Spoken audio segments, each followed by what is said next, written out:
Tout pour investir. Dose d'économie. Une dose de paix, si c'est possible. Mais pour ça, il faut de l'argent et peut-être qu'il faudra plus d'impôts. Bonjour Nicolas. On a des problèmes de micro. Est-ce que vous m'entendez? Ça marche pas. 1, 2, 1, 2. Est-ce que la régie peut nous confirmer qu'on nous entend? C'est bon. Ouais. Ah bon, alors les petites lumières qui normalement s'allument pas. On a un problème d'éclairage. On est là, vous nous entendez. Nicolas est là. Plus d'argent pour la défense, mais sans monter les impôts. C'est tout un programme. En tout cas, c'est l'un des messages portés hier par notre président Emmanuel Macron. Dépenser plus sans taxer plus. Comment on fait? Alors, soit on décide de s'endetter. Okay. Désolé, comme on n'a pas de... soit on décide de dépenser moins quelque part, moins ailleurs, pour dépenser plus dans la défense, soit eh bien, on augmente les impôts, mais sans que ça se voit. Et ça, on est très très fort. Alors, première solution, on s'endette. Okay, on peut considérer que on a encore une marge d'endettement, admettons. Alors, je rappelle que cette année, on va rembourser 64 milliards d'euros d'intérêts et d'emprunts. Ça veut dire qu'on va faire sortir 64 milliards de cash. C'est plus qu'un an de budget de la défense. Ça commence à être un peu lourd, quand même, ces charges d'intérêts et d'emprunt. Certains vous défendront l'idée qu'on peut continuer à s'endetter. OK. En tout cas, si on propose notre dette sur le marché, c'est vrai qu'aujourd'hui, elle trouve encore preneur. On peut continuer à... Les arbres peuvent peut-être monter jusqu'au ciel dans le domaine de la dette, j'en sais rien. Après, dépenser moins. Dépenser moins, évidemment, tout de suite, on cible la sécurité sociale. La différence entre notre pays et les autres, c'est sur 1 000 euros de dépenses publiques. Vous savez, Lorraine, il y a 464 milliards. Sur 1 000 euros, il y a 464 euros, c'est santé-retraite. C'est ce qui nous différencie du reste du monde. C'est bien sûr vers ces postes-là qu'on imagine qu'il y a aujourd'hui des économies à réaliser. Là, dans le débat actuel, imaginez qu'on va revenir à 63 ans pour l'âge de la retraite, voire 62. Ça devient difficile à croire. 2 chiffres qui ont été mis au jour par Raphaël Legendre. 1938, la France dépense 6% de sa dépense. 6% de la dépense de la France va dans le social. 50% va dans le militaire. 2023, 57% de la dépense publique va dans le social. 4% va dans le militaire. Alors, Nicolas Dufourcq a mis les pieds dans le plat hier sur France Culture. Il est le patron de BPI France. Il a dit la dette, maintenant, ça doit servir à financer des canons et plus les loisirs des jeunes retraités.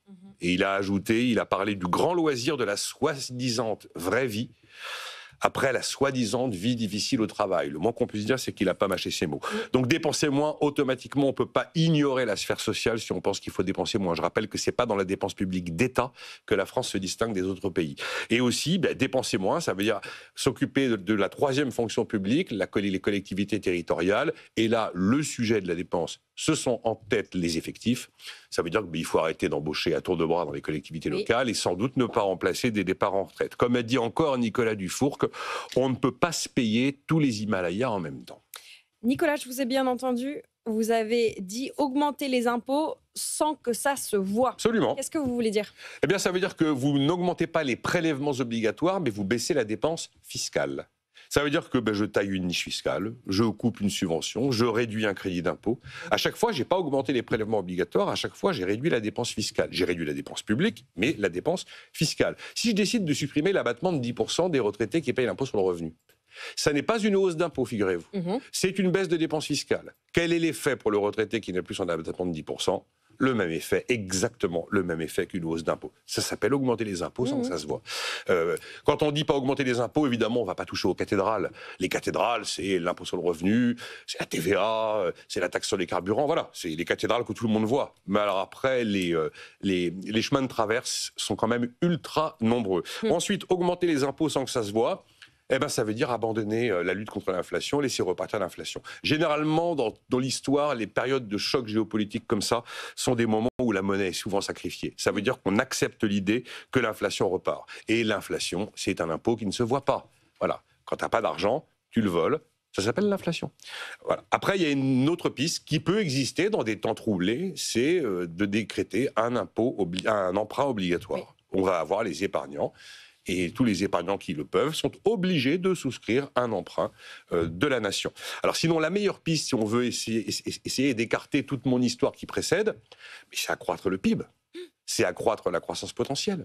C'est consommer moins, c'est produire plus, c'est travailler plus. Attention, ça ne veut pas dire revenir en arrière sur les 35 heures, travailler plus, ça veut dire faire travailler plus de monde, augmenter le taux d'emploi. C'était l'idée développée par ce rapport du Conseil d'analyse économique publié cette semaine. Voilà. Aujourd'hui, je rappelle que la France dépense dans les 50 milliards par an dans sa défense. L'objectif est d'aller à 2 points de PIB, ça fait 60 milliards. Et là, la nouveauté de la semaine, c'est qu'on rajouterait 1,5 point de PIB. Ça voudrait dire qu'on rajouterait 45 milliards de dépenses de défense. Alors certes, avec la possibilité de ne pas comptabiliser ce point et demi désormais dans le déficit, ok, mais ça reste quand même des milliards qu'il faut sortir, il faudra bien les trouver. À terme, comme ça, ce schéma nous amène à 105 milliards d'euros de dépenses de défense en France. C'est un chiffre. Merci beaucoup, Nicolas. Comment dépenser plus sans taxer plus? C'est possible. Nicolas Dos, qu'on retrouve tous les jours dans Tout pour investir vers 10h30, à n'importe quel moment, podcast et en replay, et notamment sur YouTube, sur la chaîne BFM Business. Vous avez été plus de 20 000 hier à regarder la chronique de Nicolas. Vous aussi participez à cette discussion, commentez et dites-nous, partagez avec nous vos convictions économiques.